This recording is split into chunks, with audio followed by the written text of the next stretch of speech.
Chilli chicken বা পনির chilli তো অনেকবারই খেয়েছো, একবার এই এগ চিলিটা ট্রাই করে দেখো, বারবার বানাতে ইচ্ছে করবে। এই রেসিপিটা তৈরি করতে প্রথমে একটা বাটিতে 3-4 চামচ পরিমাণে কর্নফ্লোর দিয়ে দিলাম। তার সাথে দিয়ে দিচ্ছি 2 চা চামচ পরিমাণে ময়দা, 1/2 চা চামচ পরিমাণে গোলমরিচ গুঁড়ো, স্বাদ মতো লবণ, 1/4 চা চামচ গরম মশলা গুঁড়ো, 1/2 চামচ দিয়ে দিচ্ছি শেজওয়ান সস, আর 1 চামচ আদা রসুনের পেস্ট। সবটাকে ভালো করে মিশিয়ে নেব। এবার জল দিয়ে এটার মিশ্রণ তৈরি করে নিতে হবে। খুব বেশি গাঢ় বা খুব বেশি পাতলা করবে না, এরকম কনসিস্টেন্সিটা রাখবে। এই মিশ্রণটা এখন সাইডে রেখে দিয়ে 4টে সিদ্ধ ডিম নিয়ে নিলাম। এবার যেমনটা করে আমি দেখাচ্ছি সেরকম করে একটা ডিমকে 4 ভাগে ভাগ করে নেবে। এরকম স্লাইস করে সব ডিমগুলোকে পিস করে নেবে।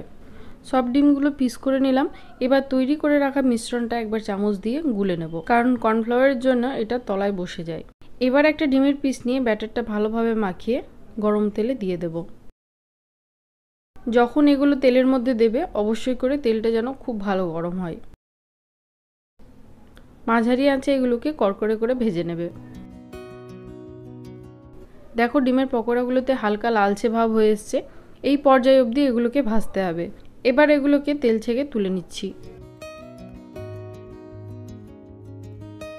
চিলির গ্রেভিটা তৈরি করতে একটা কড়াইতে 4 চা চামচ পরিমাণে তেল দিয়ে দিচ্ছি। তেলের মধ্যে দিয়ে দিচ্ছি রসুন কুচি। রসুনটা একটু লাল করে ভেজে নিয়ে দিয়ে দিচ্ছি আদা কুচি। একটু নেড়ে চেড়ে দিয়ে দেব লঙ্কা কুচি। এই পর্যায়ে এরম বড় সাইজ করে পেঁয়াজ কেটে দিয়ে দেবো। এই গ্রেভিটা হাই ফ্লেমে করবে, কারণ হাই ফ্লেমেই চাইনিজ খাবার বেশি ভালো হয়। পেঁয়াজটা একটু ভেজে নিয়ে এরম টুকরো করে কেটে ক্যাপসিকাম দিয়ে দিচ্ছি। ক্যাপসিকামটাও পেঁয়াজের সাথে 2 থেকে 4 মিনিটের জন্য ভেজে নেব।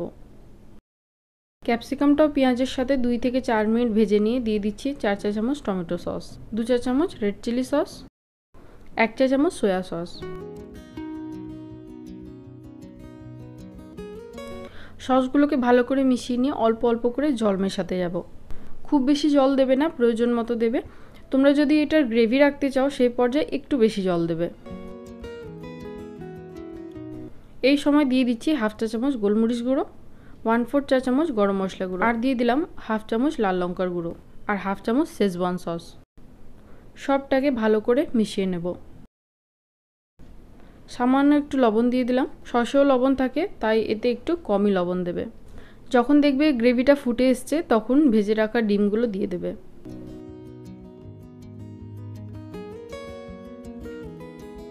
1 থেকে 2 মিনিট ডিমগুলো গ্রেভিতে ফুটিয়ে নিয়ে 4 চামচ জলে 1 চামচ কর্নফ্লাওয়ার গুলে এতে দিয়ে দিলাম। এই মিশ্রণটা ভালো মতো মিশিয়ে নিলেই তৈরি এগ চিলি। দারুণ টেস্টি হয় খেতে, একবার অবশ্যই আমার উপরে ভরসা করে ট্রাই করে দেখো। এই egg চিলিটা fried rice, lachha paratha বা যা কিছুর সাথে সাইড ডিশ হিসাবে দারুণ যায়। আর আজকের রেসিপি তোমাদের কেমন লেগেছে আমাকে কমেন্ট করে জানিও।